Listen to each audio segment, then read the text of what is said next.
আজকে আমরা শুনবো হাস্যকর একটি ঘটনা। আমিও আসল পরিদর্শক নই। প্রধান শিক্ষক বললেন, আগামীকাল সকলে পরিপাটি হয়ে স্কুলে আসবে, কারণ আগামীকাল স্কুলে পরিদর্শক আসবেন। তিনি তোমাদের লেখাপড়ার মান যাচাই করবেন। প্রধান শিক্ষকের কথা মতো ছাত্ররা পরের দিন পরিপাটি হয়ে ক্লাসে এলো। তাদের মধ্যে আনন্দ ও উচ্ছ্বাস পরিলক্ষিত হচ্ছিল। অপরদিকে শিক্ষকদের মাঝে বিরাজ করছিল আতঙ্ক, উদ্বেগ, উৎকণ্ঠা। হঠাৎ ঘোষণা দেওয়া হলো, পরিদর্শক সাহেব চলে এসেছেন। সকল ছাত্র স্কুলের সেমিনার রুমটিতে একত্র হলো। পরিদর্শক স্যার প্রথমে সবার সাথে কুশল বিনিময় করলেন। তারপর জিজ্ঞেস করলেন, আচ্ছা, তোমরা বাংলাদেশের ইতিহাস সম্পর্কে জানো তো? ছাত্ররা সকলে মাথা নেড়ে ইতিবাচক জবাব দিল।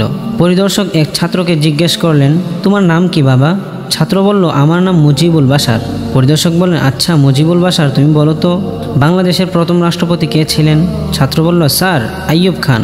পরিদর্শক জবাব শুনে তেলেবেগুনে জ্বলে উঠে এক ধমক দিয়ে বললেন, তুমি এই স্কুলের যোগ্য নও, তোমাকে নাম কেটে বের করে দেব। ছাত্র বললেন, স্যার, আপনি তো আমার নাম কাটতে পারবেন না। পরিদর্শক বললেন, কেন পারবো না কেন? ছাত্র বলল, এই স্কুলের খাতায় আমার তো কোনো নামই নেই, আমি তো এই স্কুলের ছাত্রই না। পরিদর্শক আশ্চর্য হয়ে জিজ্ঞেস করলো, এর মানে কি? ছাত্র বলল, আসলে আমি এই স্কুলের পাশের মাঠেই গরু বকরি চড়াই। তুফাইল স্যার আমাকে নিয়ে এসেছেন। তিনি বলেছেন, তুমি যদি আজকে ছাত্র সেজে ক্লাসে বসো তাহলে আমি তোমাকে 200 টাকা দেব। তাই আমি ক্লাসে বসেছি। পরিদর্শক উত্তেজিত কণ্ঠে বললেন, তুফাইল স্যার কে? তুফাইল স্যার বলল, জি, আমি তুফাইল। পরিদর্শক ধমক দিয়ে বললেন, আপনি জানেন একজন রাখালকে ডেকে এনে ছাত্র বানানোর অপরাধে আমি আপনাকে স্থায়ীভাবে বহিষ্কার করে দিতে পারি? তুফাইল স্যার বললেন, জি না স্যার, আপনি আমাকে বহিষ্কার করতে পারবেন না। পরিদর্শক বলল, কেন? আপনি কি হয়ে গেছেন যে আপনাকে বহিষ্কার করতে পারবো না? তুফাইল স্যার বলল, রাগ করবেন না স্যার, মূলত আমি স্কুলের শিক্ষকই নই। পরিদর্শক বলল, তাহলে আপনি কে? তুফাইল স্যার বলল, আসল ব্যাপার হচ্ছে আমি স্কুলের পাশের মুদি দোকানদার।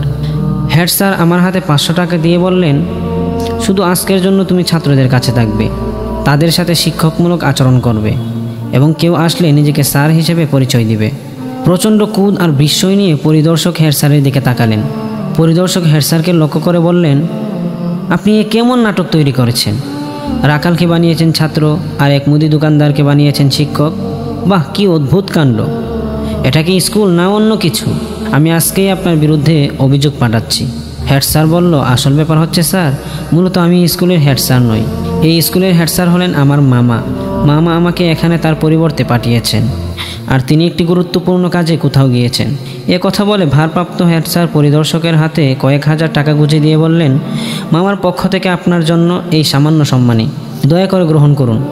সম্মানী পেয়ে পরিদর্শক খুবই আনন্দিত হলেন। অতি আনন্দে তারও মুখ ফসকে বেরিয়ে পড়ল একটি সত্য ঘটনা।